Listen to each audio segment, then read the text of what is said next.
أعوذ بالله من الشيطان الرجيم. بسم الله الرحمن الرحيم.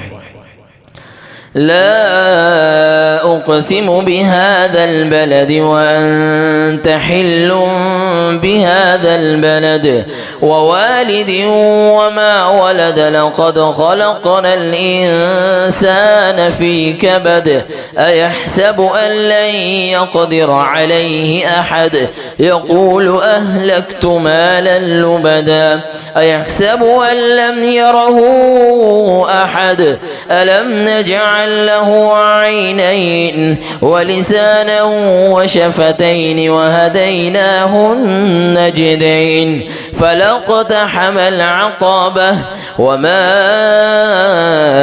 أدراك ما العقبة فك رقبة أو إطعام في يوم ذي مسغبة يتيما ذا مقربة أو مسكينا ذا متربة ثم كان من الذين آمنوا وتواصوا بالصبر وتواصوا بالمرحمة أولئك